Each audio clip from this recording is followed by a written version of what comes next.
شروع کرتا ہوں اللہ تعالیٰ کے نام سے جو بڑا مہربان نہایت رحم والا ہے۔ حضرت اسامہ بن زید رضی اللہ تعالیٰ عنہ سے روایت ہے کہ رسول اللہ صلی اللہ علیہ وآلہ وسلم کی صاحبزادی حضرت زینب رضی اللہ تعالیٰ عنہ نے حضرت صلی اللہ علیہ وآلہ وسلم کے پاس کہلا کے بھیجا کہ میرے بچے کا آخری دم ہے اور چل چلاؤ کا وقت ہے، لہٰذا آپ اس وقت تشریف لے آئیں۔ آپ نے اس کے جواب میں سلام کہلا کے بھیجا اور پیام دیا کہ بیٹی، اللہ تعالیٰ کسی سے جو کچھ لے وہ بھی اسی کا ہے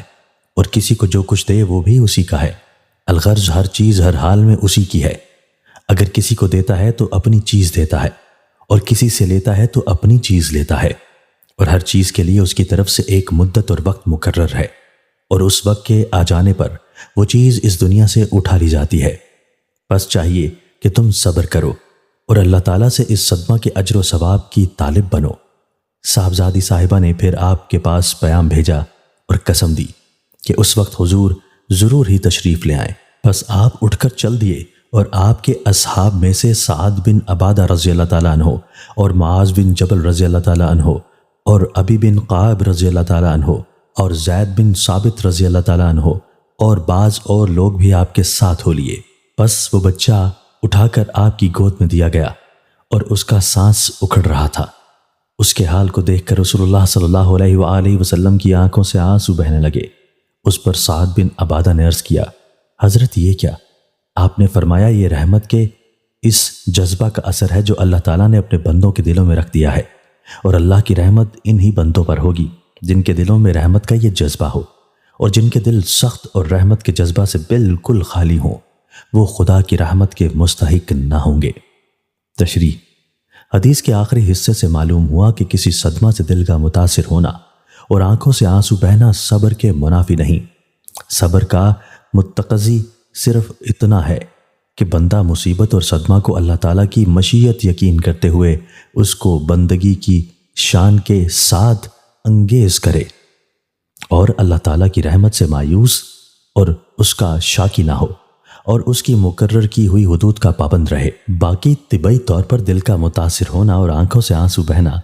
تو قلب کی رقت اور اس جذبہ رحمت کا لازمی نتیجہ ہے جو اللہ تعالیٰ نے بندوں کی فطرت میں ودیت رکھا ہے، اور وہ اللہ تعالیٰ کی خاص نعمت ہے، اور جو دل اس سے خالی ہو وہ اللہ تعالیٰ کی نگاہ رحمت سے محروم ہے۔ سعد بن عبادہ رضی اللہ تعالیٰ عنہ نے حضور صلی اللہ علیہ وآلہ وسلم کی آنکھوں سے آنسو بہتے دیکھ کر تعجب سے سوال اس لیے کیا کہ اس وقت تک ان کو یہ بات معلوم نہ تھی کہ دل کا یہ تاثر اور آنکھوں سے آنسو گرنا صبر کے منافی نہیں ہے۔ والعالم۔ حضرت ابو سعید خدری رضی اللہ تعالیٰ عنہ سے روایت ہے کہ انصار میں سے کچھ لوگوں نے رسول اللہ صلی اللہ علیہ وآلہ وسلم سے ایک دفعہ کچھ طلب کیا۔ آپ نے ان کو عطا فرما دیا، لیکن ان کی مانگ ختم نہیں ہوئی، اور انہوں نے پھر طلب کیا۔ آپ نے پھر ان کو عطا فرما دیا، یہاں تک کہ جو کچھ آپ کے پاس تھا وہ سب ختم ہو گیا اور کچھ نہ رہا۔ آپ نے ان انصاریوں سے فرمایا، سنو، جو مال و دولت بھی میرے پاس ہوگا اور کہیں سے آئے گا میں اس کو تم سے بچا کر نہیں رکھوں گا اور اپنے پاس ذخیرہ جمع نہیں کروں گا، بلکہ تم کو دیتا رہوں گا۔ لیکن یہ بات خوب سمجھ لو کہ اس طرح مانگ مانگ کر حاصل کرنے سے آسودگی اور خوش عیشی حاصل نہیں ہوگی، بلکہ اللہ تعالیٰ کا قانون یہ ہے کہ جو کوئی خود عفیف بننا چاہتا ہے، یعنی دوسروں کے سامنے ہاتھ پھیلانے سے اپنے کو بچانا چاہتا ہے، تو اللہ تعالیٰ اس کی مدد فرماتا ہے اور سوال کی ذلت سے اس کو بچا دیتا ہے، اور جو کوئی بندوں کے سامنے اپنی محتاجی ظاہر کرنے سے بچنا چاہتا ہے، یعنی اپنے کو بندوں کا محتاج اور نیاز مند بنانا نہیں چاہتا،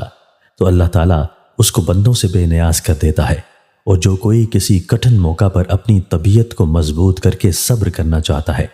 تو اللہ تعالیٰ اس کو صبر کی توفیق دیتا ہے، اور صبر کی حقیقت اس کو نصیب ہو جاتی ہے، اور کسی بندہ کو بھی صبر سے زیادہ وسیع کوئی نعمت عطا نہیں ہوئی۔ تشریح: اس حدیث کا خاص سبق یہی ہے کہ بندہ اگر چاہتا ہے کہ وہ دوسرے بندوں کا محتاج نہ ہو اور ان کے سامنے اس کو دست سوال دراز نہ کرنا پڑے اور مصائب و مشکلات اس کو اپنی جگہ سے ہٹا نہ سکیں، تو اس کو چاہیے کہ اپنی استطاعت کی حد تک وہ خود ایسا بننے کی کوشش کرے۔ اگر وہ ایسا کرے گا تو اللہ تعالیٰ اس کی پوری مدد فرمائے گا اور یہ سب چیزیں اس کو نصیب ہو جائیں گی۔ حدیث کے آخری حصہ میں فرمایا گیا ہے کہ کسی بندے کو صبر سے زیادہ وسیع کوئی نعمت عطا نہیں ہوئی